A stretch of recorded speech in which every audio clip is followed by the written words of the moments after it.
Sir, do you think with the war escalating, is there any scope for talks in the current scenario? Thank you very much for inviting me. First of all, the aggression made by Israel on Friday by attacking a sovereign country, which was completely illegal by all international laws, by attacking civilians, killing nuclear scientists with their family and their children's. Just one building that they attacked in Tehran called Chamran Tower had more than 60 people being killed. Out of them, 15 were children's. So the attack, which was definitely it was an aggression on a sovereign nation, and because of that aggression, Iran has the right to respond, and Iran is responding. And look, we lived in a world where Israel and America could hit any country and get away, and there was nobody who can challenge them. This is the first time Israel is getting the taste of what it has given to Gaza.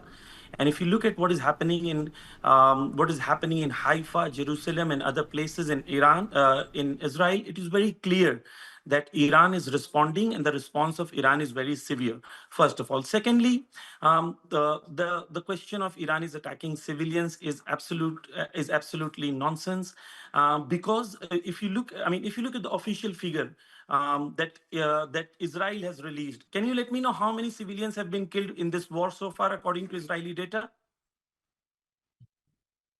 Your comments, Eli, your comments?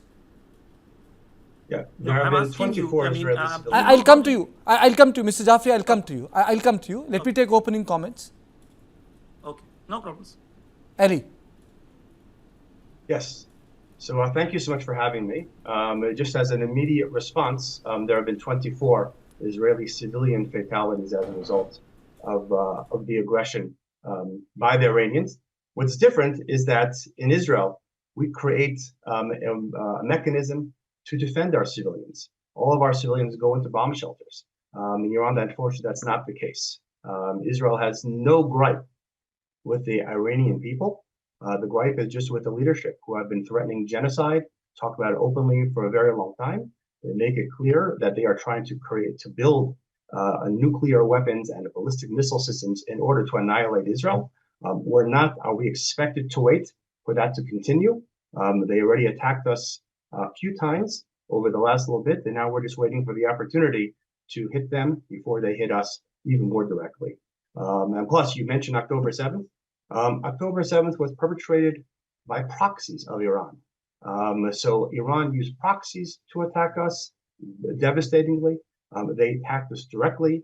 So what Israel is trying to do is not attack the people of Iran. In fact, we're encouraging civilians to leave. We are just attacking military sites, nuclear sites, the scientists, the people who are building the nuclear capabilities in order to enact the genocide on Israel.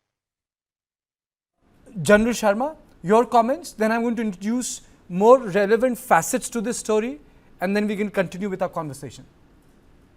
Thank you for inviting me, Karthikeya. I would say that, I hope one wishes that sane counsel prevails. Any war of this kind, which is standoff despite being precision weapons being used, there are bound to be collateral damage. There would be civilian casualties. They're just unavoidable. And there are people working into military installations that are also civilians.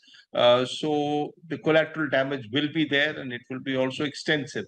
So that's the first part of the point I have to make, that civilian casualties are inevitable.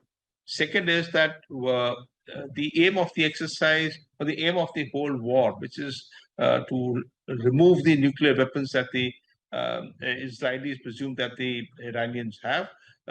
It's not a simple proposition, because they're buried way deep into mountainside. It's not easy, and always such an assault would lead to, if there is a damage to the nuclear plant or nuclear storage, then there would be radiation. All these places, Fordo and all, are not very far from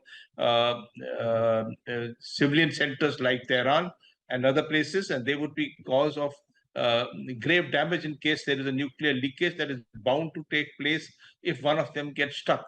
So, one while the The cause between the two nations is not important. The effect of such an assault will be so tremendous in case a nuclear plant is ever hit, that the country's side will be barren for years and years altogether, and they will be followed to neighboring countries also.